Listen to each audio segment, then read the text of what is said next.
Yeah. Yeah, it's I mean, not I cool wasn't at all, even Cody. really, I wasn't really emotionally involved with any of the dresses, but it's just weird. And then all of a sudden it was like this thing that we had all done together, like the women. And then here's Cody saying, oh, well, it wasn't really for real. Like, it took me back. It's the walking contradiction for me. I don't know. It's the audacity for someone to sit there and say, I never loved any of my wives until I met Robyn. And yet you have clips of him saying, I love Mary because she's adventurous. I love Janelle because of this. And it's like, make it make sense. As Mary said, were you lying then or are you lying now? Which is it? Anyway, hey there, thanks for stopping by. Welcome to my channel. If you're new here, don't forget to subscribe, click the like button, turn on the notification bell for when I upload new videos, and definitely leave a comment. In this episode, I'll be reviewing Sister Wives, Season 18, Talk Back, Part 2. Well, I guess we're continuing with the theme. So the ladies sit down, and Cody sits down as well on his own to sort of rewatch the season, I think going back to when Robyn came into the family. Anyone that's watched Sister Wives for all these seasons, these 18 seasons, will have noticed that there was a transition, there was a change in the relationships. Yes, there was growth, there was reevaluation of situations, but Cody's behavior and attitude towards his wives and his children changed in the sense that he distanced himself from everybody else except Robyn and her children, in my opinion. McKelty was liked because she liked Robyn, and I think that's why he sort of had a close relationship with her. But all his other children that went against Robyn, he distanced himself from them. So you have the wives talking about how the courtship went and how, you know, they came to this conclusion that Robyn was the best to come into their family because Mary and Janelle had already been talking about having a feeling that, you know, it was time for somebody else to come in. And so everybody sat down, agreed that they should come in. Cody told his children that he wanted to propose to Robyn, and the children were ecstatic. And so to see all that and then to hear like the last episode where Robyn said, oh, it was unsafe for her children, doesn't make sense to someone like me. It does not make sense because the excitement and the enthusiasm on everybody else's face and the expressions when they heard that she was coming into the family doesn't match with what actually she's saying now or what Cody's saying now.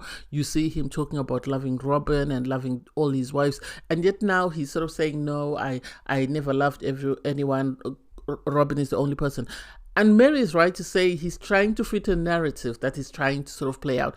I think the reason for this episode is to try and sort of paint Robyn as the victim to everybody else's, you know, or being mean to her or picking on her and her children, because it doesn't make sense how they came to be where they are. And for Robyn to say, oh, you know, I fell in love with the one unit thing, and had I seen anything different, I would have backed away because, you know, a husband is not supposed to favor one wife. And it's like, you watched him stay with you while his daughter went for back surgery.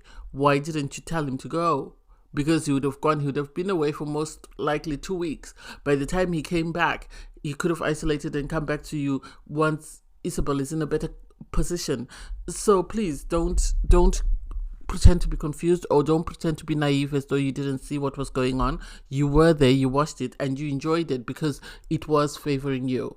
If it wasn't favoring you, you'd have had an opinion and everybody would have known about it.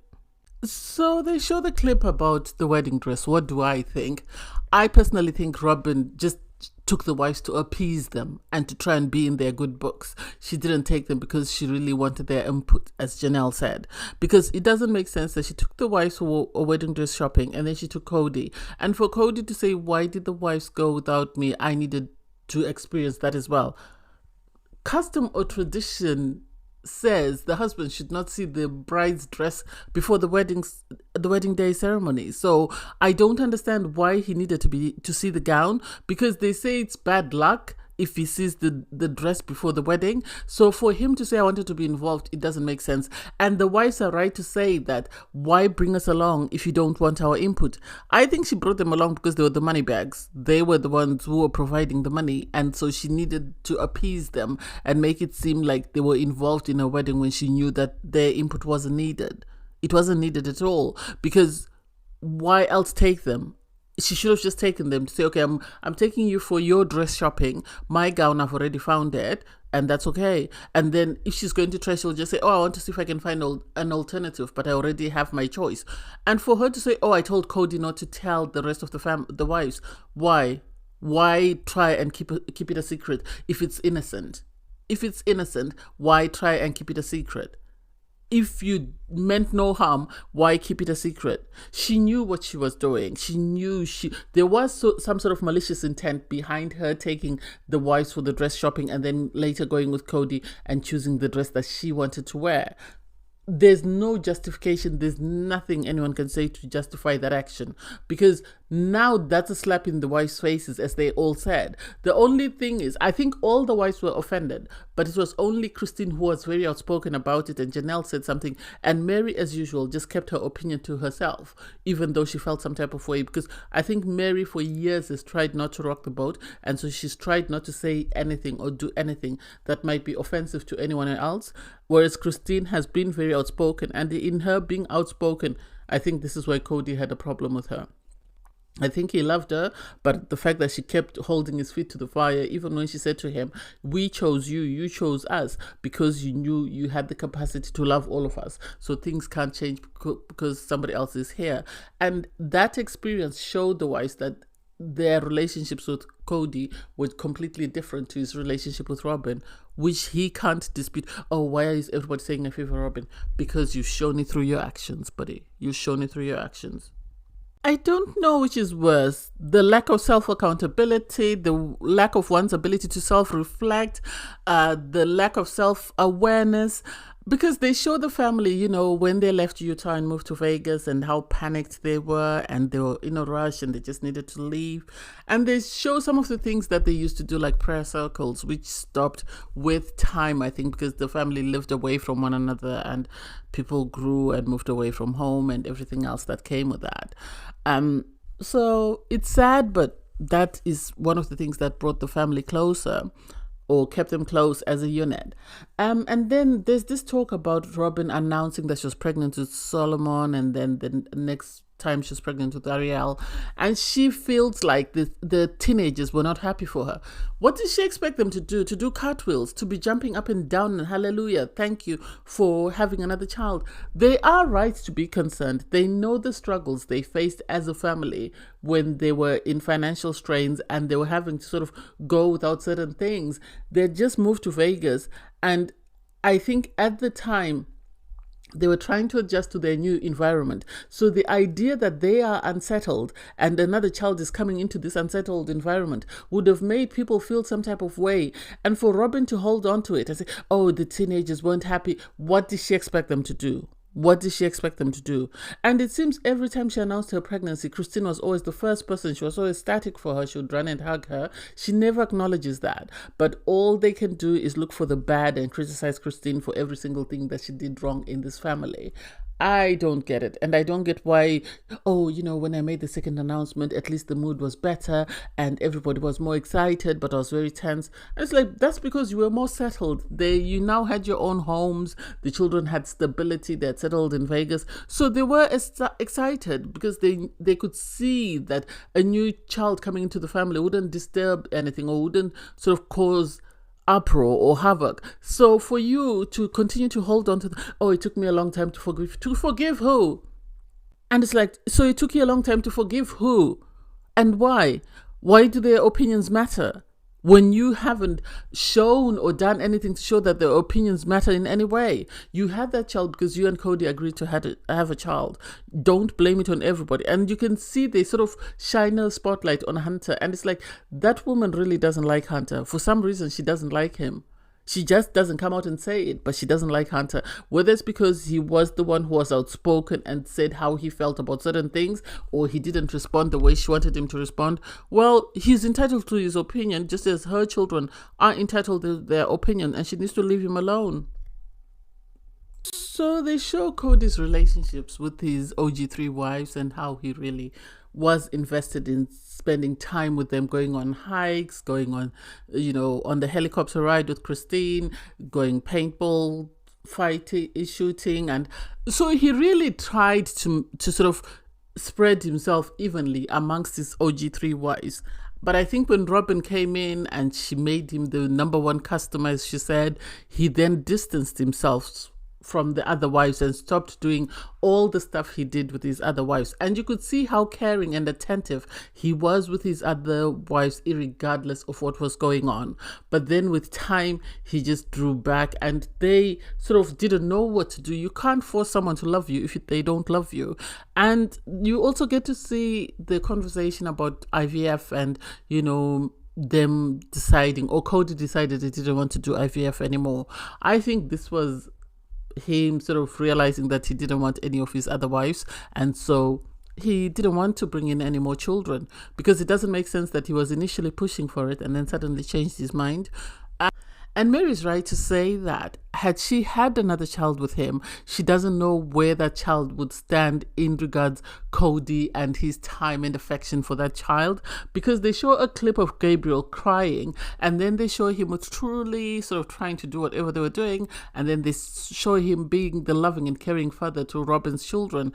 And so as much as he says, I'm happy I didn't have another child with Mary, I think Mary is happy that she didn't bring another child into this toxic situation, into a situation where you had a father who showed favoritism not only to the mothers but to the children as well. So they show a clip of Christine and Robyn on having a meal, a lunch date, I think, just to discuss their relationship and what they felt had sort of caused tension in their relationship. I think what happened is Christine was the youngest wife in the marriage before Robyn came in. And so I think she was the favorite wife. And when Robyn came in, Robyn then took over that role. And so it was a challenge for Christine to sort of accept that she was no longer the favorite and Robyn was now the new favorite. But then in so doing, Robyn, apparently, they ended up going to therapy, and it was revealed that Robyn, although she was telling the wives what they wanted to hear by saying, oh, my children also miss Cody, Cody's nowhere to be found, he was actually spending most of his time at Robyn's house.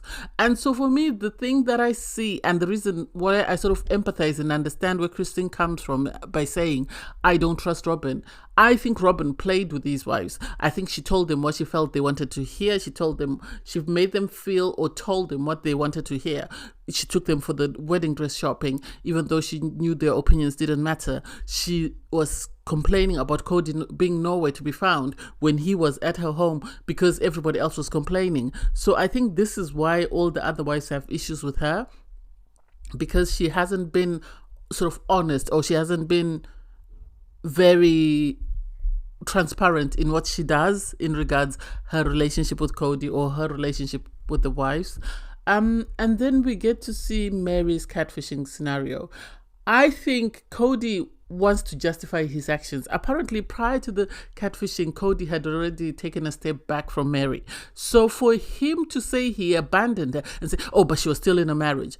So she was technically in a marriage where you were not there. So she was separated then. You were not there. You were not investing anything into the relationship. You might as well have been separated. And she was looking for attention elsewhere because you wouldn't give her the attention that she needs. You can't blame her for that. Her child had gone off to college, or her child was a teenager and was doing other things. She was all alone in the house. What did you expect her to do? What did you expect her to do? I don't like it. I don't like that he likes to play victim and he likes to criticize Mary for being catfished, but he won't take responsibility for abandoning her. You won't take responsibility for abandoning her emotionally, physically, psychologically before this whole thing took place. And so he as well contributed to this situation as much as Mary participated. He contributed to it by isolating and abandoning her and leaving her vulnerable to the vultures. So he can't say, oh, she had an affair. Oh, please keep quiet and sit down somewhere. So they show a clip of, the family in Vegas sort of revealing their mission statement, and Robyn throws a tantrum and she storms off, and it's like, oh, please don't. Please don't. Are you storming off because you feel sad that this family is broken up, or are you storming off because you feel guilty that your actions contributed to the family breakup? Which is it? I don't get it. Anyway, we'll see what happens when we come back. And the crew is shady because it doesn't seem like anybody followed her or anybody ran forward to sort of try and detangle her when she was pulling everything apart and was trying to storm off. And it's like, how bad is a relationship with the crew that they don't even care? And they sit there and they watch her storm off, and then somebody yells, "Oh, let's cut here." I don't know. Anyway, thanks guys for watching. Please don't forget to like, share, comment, and subscribe. And click the link in my video to watch my review from episode 19. Bye guys.